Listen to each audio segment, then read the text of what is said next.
So guys इस video में बात करने वाला हूँ एसजी मार्ट कंपनी के बारे में।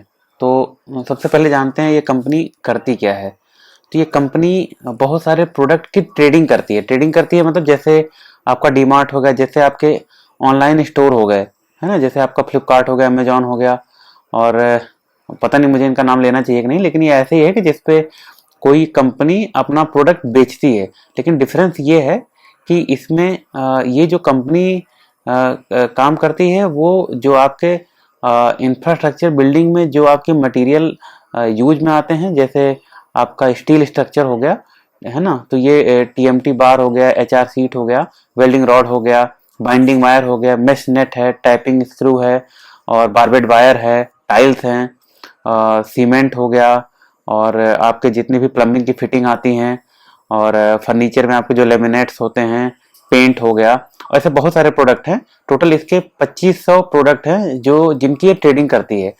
अब ये ट्रेडिंग करने का क्या मतलब है कि जैसे आप पहले भी किसी दूसरी शॉप से खरीद सकते थे, लेकिन अभी इसमें क्या डिफरेंस क्या है कि ये कंपनी जो मैन्युफैक्चरर है उससे ये बल्क में परचेज करती है। अब जब बल्क में परचेज करेगी उसके बाद ये जो इनके क्लाइंट होते हैं, जैसे कोई एमएसएमई कंपनी है ना, कोई बड़ी कंपनी भी इनका क्लाइंट है, बड़ी कंपनियां भी इसकी एक्चुअली क्लाइंट हैं, और छोटी कंपनियां भी क्लाइंट हैं। तो जो इनके क्लाइंट हैं उनको ये उसको सेल करेगी तो उसमें कुछ अपना 2-3% का मार्जिन रख के बाकी सेल करेगी। तो इसके पहले तो समझ जाओ कि इसमें मार्जिन बहुत ज्यादा नहीं रहेगा, मार्जिन तो हमेशा कम रहेगा, ठीक है, उसका स्कोप कम रहेगा। तो ये बिजनेस क्या करती है, बिजनेस मतलब ये बिजनेस को कैटर करती है, मतलब ये B2B सेक्टर में काम करती है। वैसे B2C सेक्टर में भी है, उसके बारे में अभी थोड़ी देर में बात करूंगा। तो ये कंपनी के बारे में थोड़ा सा ये बता दूं कि ये कंपनी एक्चुअली अभी 1 साल पुरानी है। तो इसका जब इसका डिटेल जाके चेक करोगे, इसका रेवेन्यू चेक करोगे, इसको बाकी चीजें चेक करोगे, इसका आरओई देखोगे, इसका, है ना, जो भी आप सारा डेटा इसका जब चेक करोगे, तो एक्चुअली 1 साल से पहले का डेटा देखने का कोई मतलब नहीं रह जाता है, क्योंकि 1 साल पहले ही जो एपीएल अपोलो ग्रुप है उसने कुछ 450 रुपए में इस कंपनी को, जो इसका पहले नाम था कंपनी का किनटेक रिन्यूएबल लिमिटेड करके था, तो उसको इसने बाय किया कुछ 450 करोड़ रुपए में, और बाकी इन्होंने मार्केट से उठाए कुछ 850 करोड़ के आसपास, टोटल 1300-1400 करोड़ रुपए में इन्होंने कंपनी को स्टार्ट किया मतलब रिवैम्प किया।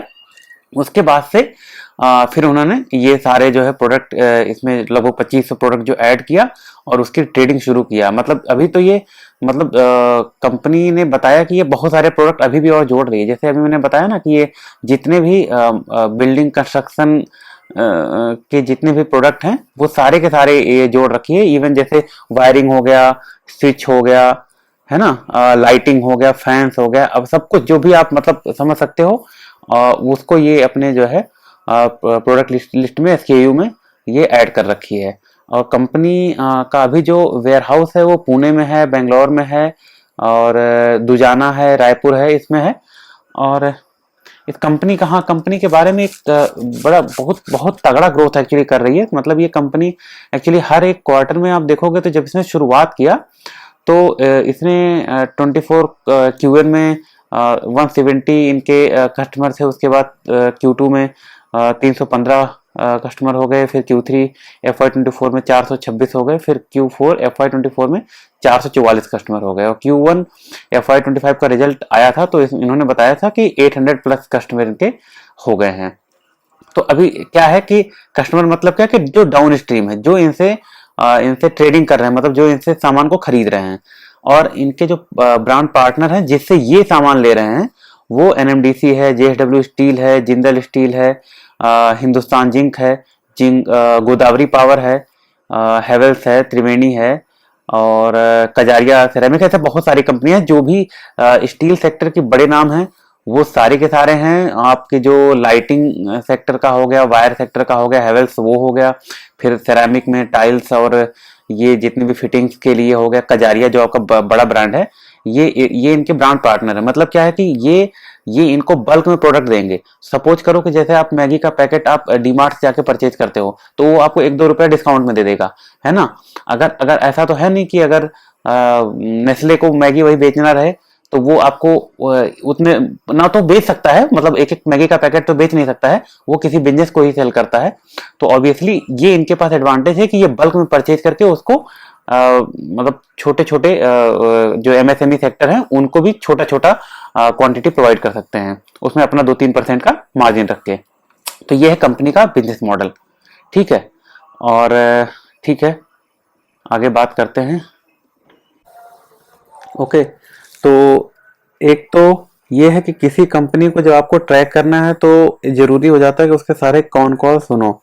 ठीक है, क्योंकि कंपनी उसी में उसमें एक तो एनालिस्ट जब उनसे क्वेश्चन करते हैं, उनको ग्रिल करते हैं एक तरीके से, तो आपको एक सेंस लग जाता है कि कंपनी कितनी कॉन्फिडेंट है अपने बिजनेस को लेके। अगर कंपनी कॉन्फिडेंट नहीं रहेगी अपने बिजनेस को लेके, तो फिर आप उसका शेयर बाई करके बैठ के बोलोगे कि नहीं मैं तो लॉन्ग टर्म इन्वेस्टर हूँ, उससे कुछ नहीं होने वाला। आपका सिर्फ टाइम टाइम जाता रहेगा और आपके पैसे नहीं बनेंगे। तो कंपनी ने अभी जो रिसेंटली 2 कॉल किया है, मिला जुला के एक जैसी बातें बताया है। उसमें वही बताया है कि चूंकि अभी ये इन्होंने जून 23 में अपना बिजनेस ही स्टार्ट किया है, जब से एपीएल अपोलो ने इसको इसका प्रमोटर बना है काइंड ऑफ। तो उसके बाद इसको इनके अपने तीनों सेक्टर के बारे में बताया। मतलब जो लोगों ने पूछा और जो कंपनी ने उसका आंसर किया, उसमें मिला जुला के इनका जो B2B मॉडल है जिसमें ये स्टील की ट्रेडिंग करते हैं, वो ही इनके रेवेन्यू का 50% पार्ट वहीं से आता है, जिसमें trading of long and flat steel product करते हैं, sourcing directly from steel producer. तो इनके मोर देन 90 प्लस जो है इनके बिजनेस पार्टनर हैं जिनसे ये मटेरियल का सोर्सिंग करते हैं। फिर एक दूसरा इनका जो बिजनेस है, जैसे जो B2B बिजनेस है, उसमें जो इनका मार्जिन है वो बहुत कम है। मतलब उसका EBITDA मार्जिन अराउंड 2-2.5% है। और जो सर्विस सेंटर है उसमें इनका EBITDA मार्जिन उन्होंने बताया था कुछ 4-5% रहने की उम्मीद है। तो सर्विस सेंटर में ये क्या करेंगे कि स्टील की प्रोसेसिंग करेंगे, है ना। उसमें जो कोई कंपनी होगी जिसको इनसे स्टील परचेज करना होगा, उसको कुछ मॉडिफिकेशन अगर कराना होगा तो वो ये करके देंगे। ठीक है, इसके बारे में अभी और इनके प्रेजेंटेशन के साथ डिटेल में बात करूंगा जो इन्होंने बताया है। तीसरा इनका B2C डिस्ट्रीब्यूशन। B2C डिस्ट्रीब्यूशन में जो भी इनके प्रोडक्ट हैं, जो भी बेसिकली स्टील प्रोडक्ट के बारे में ये बात करते हैं, बाकी प्रोडक्ट के बारे में ज्यादा बात करते नहीं, क्योंकि इनका अभी उसमें ज्यादा फोकस नहीं है। क्योंकि इनका मानना ये है कि अभी इनको स्टील प्रोडक्ट में आगे जो भी 2-3 फाइनेंशियल ईयर है उसमें कुछ ज्यादा ही मतलब डिमांड की एक्सपेक्टेशन इन्हें लग रही है। तो ये बेसिकली स्टील प्रोडक्ट के बारे में ज्यादा बात करते हैं। तो B2C में भी ये स्टील प्रोडक्ट और जो इनके उसके स्ट्रक्चर हैं उसको कस्टमर के रिक्वायरमेंट के हिसाब से ये उसको मॉडिफाई करके सेल करने के बारे में सोच रहे हैं। ठीक है, तो एक तो ये इन्होंने अपने कॉल में गाइडेंस भी दिया कि अभी इनका जो FY25 का जो गाइडेंस है वो है 7,000 से 8,000 करोड़ का रेवेन्यू करने का। तो अभी देखो, अभी इन्होंने जो इस क्वार्टर में रेवेन्यू किया था, जून क्वार्टर में, वो किया था कुछ 1137 करोड़ का। ठीक है, तो मोटा मोटा अभी समझ लो कि अराउंड इन्हें अभी 6,000 करोड़ का अभी रेवेन्यू इस पूरे फाइनेंशियल ईयर में करना है। अभी इनका एक्चुअली रिजल्ट इनका जो है 11 नवंबर को आने वाला है। तो उसके पहले मैं इसका एनालिसिस इसीलिए कर रहा हूँ कि अभी देखो, अभी तो मार्केट गिर रहा है, अभी आप कुछ कह नहीं सकते। हो सकता है कि अगर आप कल को इसे बाई करो या सेल करो, जो भी आप अगर आपके पास है, तो अगर आप इसे बाई करते हो तो हो सकता है मार्केट और भी डाउन चला जाए। ठीक है, अभी भी इसका जो एवेल्युएशन है वो काफी अच्छे लेवल पे आ गया है, लेकिन फिर भी अभी हमें वेट करना चाहिए इनके रिजल्ट का। ठीक है ना, हो सकता है ये कुछ बताएं, क्योंकि जैसे इनका जो जून का रेवेन्यू रहा वो उस हिसाब से नहीं रहा। अगर इन्हें 7,000 करोड़ का रेवेन्यू इस फाइनेंशियल ईयर में करना है और इनका लास्ट ईयर कुछ 1278 आई थिंक, सॉरी मैं मिस कर रहा हूँ, 2683 करोड़ का last financial I mean FY24 का रेवेन्यू रहा है। ठीक है, तो इन्हें अराउंड 3 टाइम्स रेवेन्यू करना है इस फाइनेंशियल ईयर में, तो उस हिसाब से अभी जाता हुआ दिख नहीं रहा था। ठीक है ना, तो चूंकि फर्स्ट फाइनेंशियल ईयर में सबका यही, सारी कंपनियों का एक ही रोना धोना है कि हीट वेव रहा और इलेक्शन था, इसलिए उसमें डिसरप्शन हुआ। तो ये इनका जो है रेवेन्यू स्लो होने का एक्चुअली वो रीजन है। ठीक है। लेकिन अगर इसको आप देख के चलोगे, और एक हाँ, इसके अलावा इन्होंने FY27 का जो रेवेन्यू का गाइडेंस दिया है वो 18,000 टू 20,000 करोड़ का दिया है। तो अगर आप अभी मान लो कि अभी आप मैं ये इसीलिए कहता हूँ कि बिजनेस को आप ट्रैक करो, है ना। पहले आप एक क्वार्टर, 2 क्वार्टर में, 3 क्वार्टर में चेक करो कि जो कंपनी अपना गाइडेंस दे रही है क्या उस गाइडेंस के अकॉर्डिंग वो खुद अपना रेवेन्यू जनरेट कर पा रही है, नहीं कर पा रही है। ठीक है। तो मान लो 1 मिनट के लिए सपोज करो कि FY25 में इन्होंने गाइडेंस दिया है 7,000 टू 8,000 करोड़ का। मान लो ये 7,000 करोड़ का करते हैं, ठीक है ना, मिनिमम लेके चलते हैं। और फिर FY27 में अगर ये 18,000 का इन्हें रेवेन्यू करना है, ठीक है, तो मोटा मोटा 2.5 टाइम्स करना है इन्हें। कितने सालों में? 2 सालों में। ठीक है ना। तो इन्हें 30-35% का मिनिमम ग्रोथ करना होगा। तो 30-35% का ग्रोथ काफी अच्छा ग्रोथ होता है। ठीक है ना। मार्केट नीचे जाए ऊपर जाए, जो कंपनी ग्रोथ करेगी, ठीक है ना, वो अगर देखो मार्केट गिरेगा तो सारी कंपनियों का भाव गिरेगा। लेकिन ये है कि अगर मार्केट गिरेगा तो जो अच्छी कंपनियां होंगी वो थोड़ा गिरेंगी, ठीक है, और जैसे रिकवरी आएगी तो सबसे पहले रिकवर करेंगी। ठीक है। तो मैं जो बात कर रहा था कि इन्होंने कॉन कॉल में क्या बोला, ठीक है, तो मैंने बताया इनका तीनों सेक्टर मैंने बता दिया अभी। ओके, ठीक है। अच्छा, हाँ, ये इन्होंने ये भी बोला कि अभी इनके जो 2 सर्विस सेंटर है, सर्विस सेंटर जहाँ पे ये जो स्टील प्रोडक्ट है उसको कस्टमर के अकॉर्डिंग मॉडिफाई करके फिर वो उसकी सेलिंग करेंगे, है ना, कस्टमर को प्रोवाइड करेंगे, क्योंकि इसमें इन्हें मार्जिन ज्यादा मिलेगा। ठीक है ना। और इन्होंने अभी ये भी बताया कि इनके पास 2 सर्विस सेंटर ऑलरेडी हैं और अभी 2 सर्विस सेंटर और ये ओपन करने वाले हैं 2-3 महीनों में दुबई में। तो ठीक है। और बाकी 2030 तक यानी 2030 तक इनका जो टारगेट है 101 सर्विस सेंटर का है, क्योंकि एक्चुअली इनको सर्विस सेंटर में इनको दिखता है कि ज्यादा मार्जिन है। ठीक है। अभी आप बोलोगे कि अगर सपोज करो कि 4-5% का इन्हें मार्जिन मिलने वाला सर्विस सेंटर में, ठीक है, तो जिसके साथ जो इनका बिजनेस पार्टनर है, मान लो कि चूंकि एक तो APL अपोलो है ही, सीधे उनका प्रोडक्ट तो ये बेच ही सकते हैं, लेकिन मान लो कि JSW स्टील का प्रोडक्ट इन्हें सेल करना है, तो इनके थ्रू क्यों सेल करेगी, क्यों डायरेक्ट नहीं करेगी? तो उसका 2 रीजन है।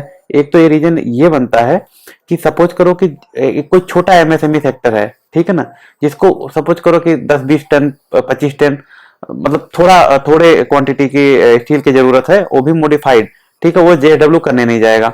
दूसरी चीज ये है कि JSW जहां 13-14% के मार्जिन पे काम करता है, तो ये 4-5% वाले मार्जिन के लिए वो बिजनेस जो है वो सेल अपना बिजनेस इन्हें देने में कोई उसे प्रॉब्लम नहीं होनी चाहिए। ठीक है।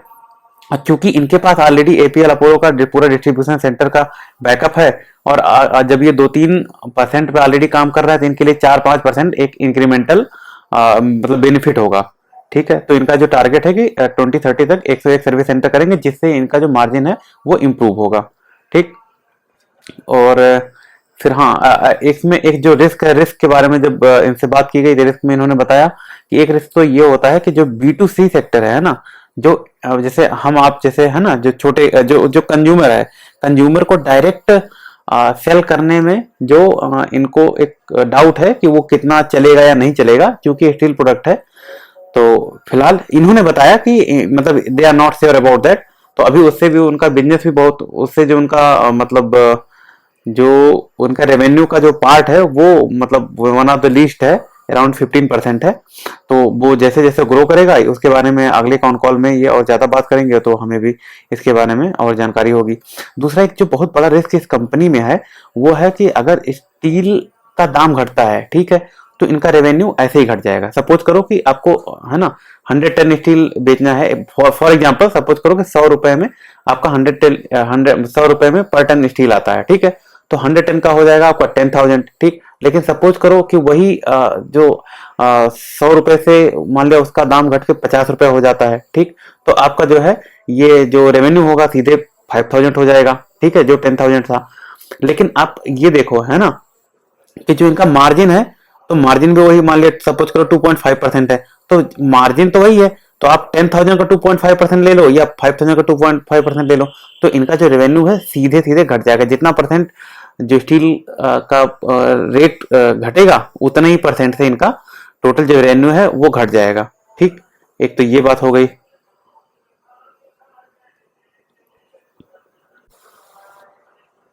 ओके, तो और बात करते हैं कि कंपनी मतलब कंपनी कैसे वर्क करती है। एक तो कंपनी के बारे में सबसे एक इम्पॉर्टेंट चीज़ ये है कि इसका जो बिजनेस मॉडल है वो है buy on credit and sell on cash.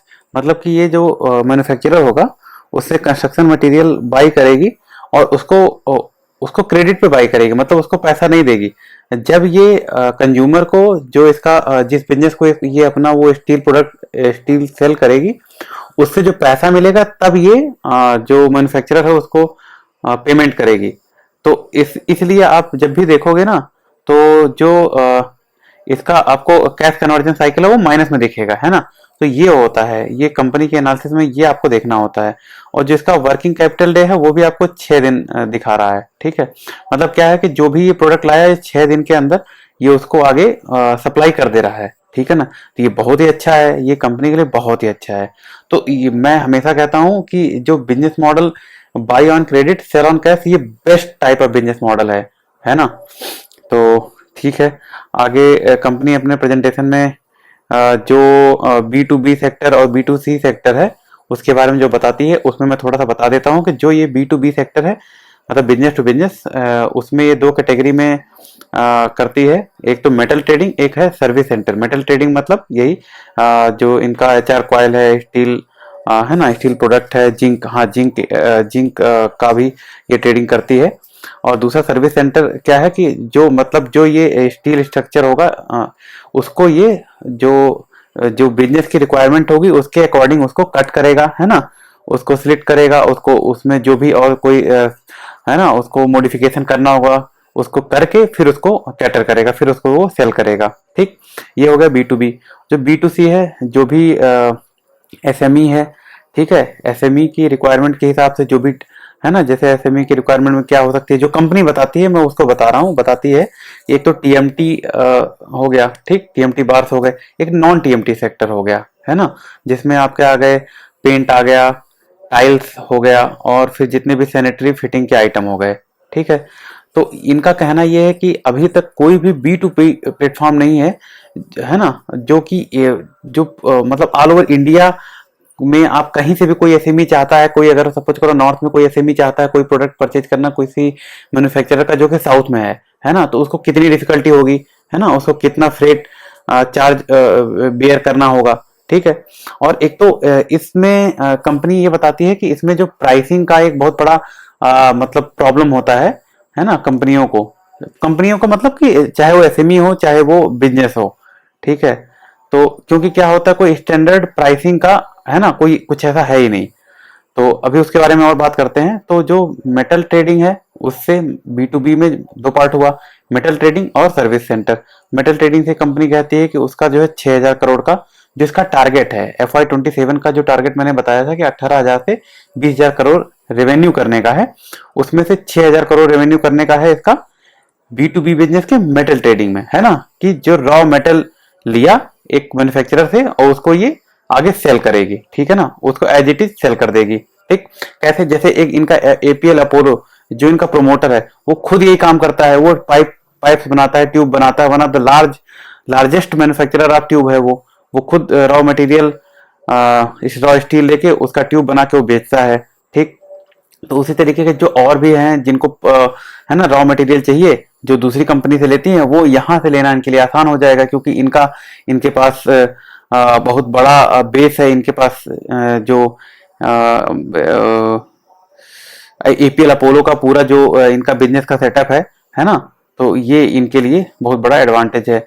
और दूसरा जो सर्विस सेंटर वाला है उससे भी इनका 6,000 करोड़ रेवेन्यू करने का जो टारगेट है FY27 में, उसमें भी वही चीज है कि उसमें इनका जो है मतलब इनका कहना यह है कि जो भी कस्टमर होगा इनका उसको मतलब उसका जो फ्रेट कॉस्ट है वो बचेगा, है ना, 2 से 3% का। उसके अलावा जो कंपनी ने अभी मुझे ध्यान नहीं आ रहा लेकिन कंपनी ने कहीं पे ये बोला कि जैसे एक तो जब वो कोई रॉ मेटल लेके जाता है, ठीक है, उसके बाद फिर वो उसकी प्रोसेसिंग जब खुद करता है करवाता है उसमें मेटल का वेस्टेज बहुत ज्यादा होता है, ठीक। जब ये खुद करेंगे और चूंकि इनके पास सर्विस सेंटर भी है, ठीक, तो ये उस रॉ मेटल का जो रहेगा ना उसका ये यूज कर सकते हैं, ठीक। तो उसका चार्ज जो है जो इनका कस्टमर होगा उसको बेयर नहीं करना पड़ेगा। तो ये कस्टमर के लिए फायदे का सौदा होगा, ठीक है, इसलिए कस्टमर इनके पास ज्यादा आएंगे। ठीक, जैसे मैंने अभी बताया ना कि इनके पास रजिस्टर्ड कस्टमर 800 से प्लस हो गए हैं, है ना। FY21 का जब रिजल्ट आया था तभी उन्होंने बताया था अराउंड 500 समथिंग इनके कस्टमर थे, लेकिन अभी वो 800 प्लस हो गए हैं। ठीक, और जो इनके सप्लायर हैं वो 90 प्लस हो गए हैं, वो भी काफी इंक्रीज हुए हैं तब से। अभी जो रिसेंट कॉन कॉल अगस्त में हुआ है तब जिन्होंने बताया उनके जो प्रोडक्ट हैं वो 25 प्रोडक्ट हैं, वो तो ये शुरू से बता रहे हैं।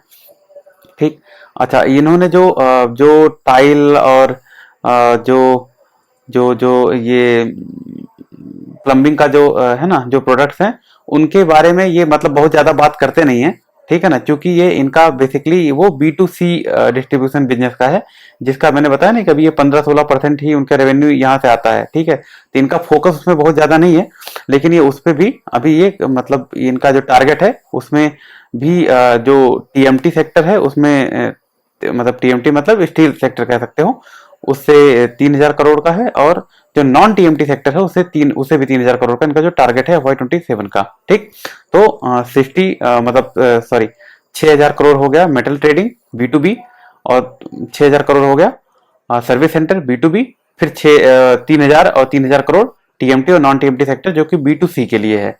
ठीक है, तो इतना डिटेलिंग में जानने की आपको जरूरत नहीं है, आपको सिर्फ बेसिकली ये जानना है कि ये कंपनी क्या करती है। कंपनी बेसिकली स्टील की ट्रेडिंग कर रही है। ठीक है, एक बिल्डिंग मटेरियल बनाने वाली कंपनी है, उससे मतलब मैन्युफैक्चरर है, उससे steel construction and other building material को बाय कर रही है, अपने वेयर हाउस में रख रही है, फिर जो भी डीलर ट्रेडर है ना, होलसेलर है, कॉन्ट्रैक्टर है, डेवलपर है, उसको ये सेल कर रही है। ठीक, अब सेल कर रही है तो ऑल ओवर इंडिया में उसे जहां भी चाहिए वहां ये इसको सप्लाई कर सकती है। क्यों?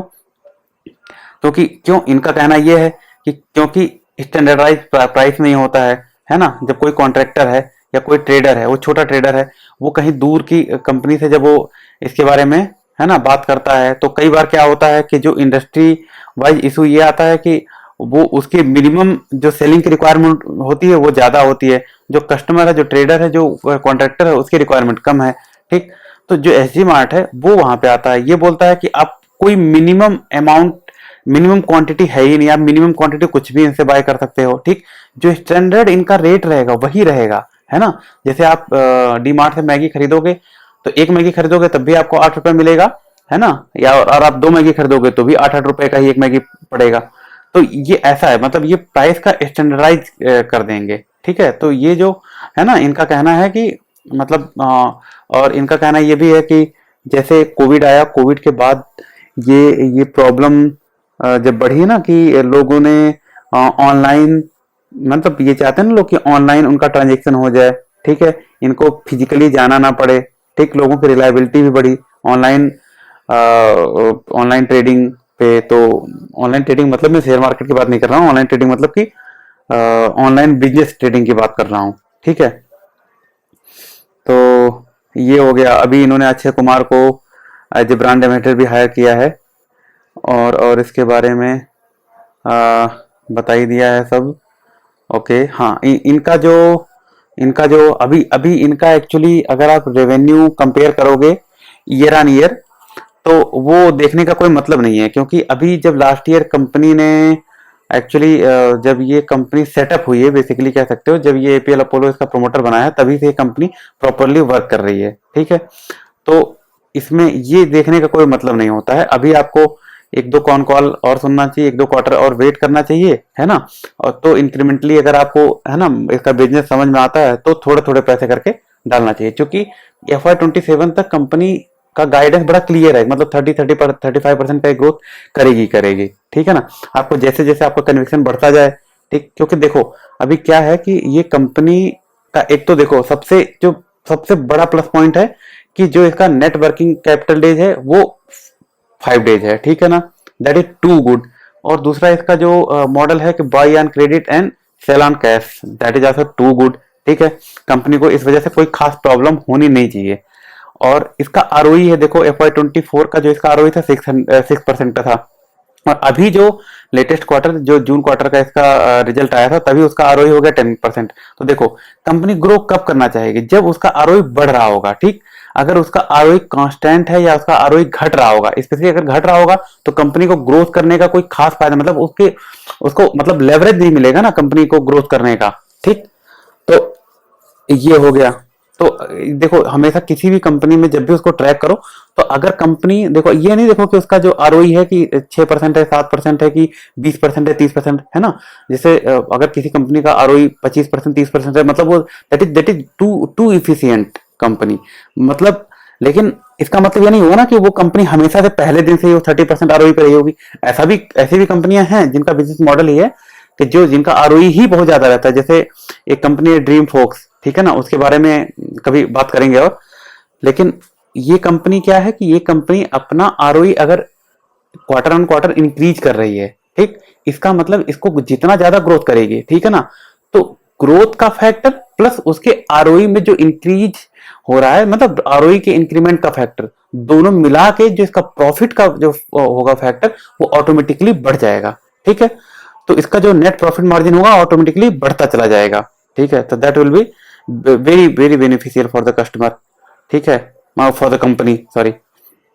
तो ठीक है, फिर यही तक है, मतलब ये कंपनी काफी अच्छा ग्रोथ करती रह रही है। आप भी इस कंपनी को चाहो तो आगे ट्रैक करो, है ना, और फिर अपने हिसाब से फिर इसका डिसीजन आप इन्वेस्ट करना है या नहीं करना है ले सकते हो। और भी कोई क्वेश्चन हो तो आप कमेंट सेक्शन में मेरे से आप पूछ सकते हो। कोई भी क्वेश्चन हो मैं उसका जवाब जरूर दूंगा। Thank you.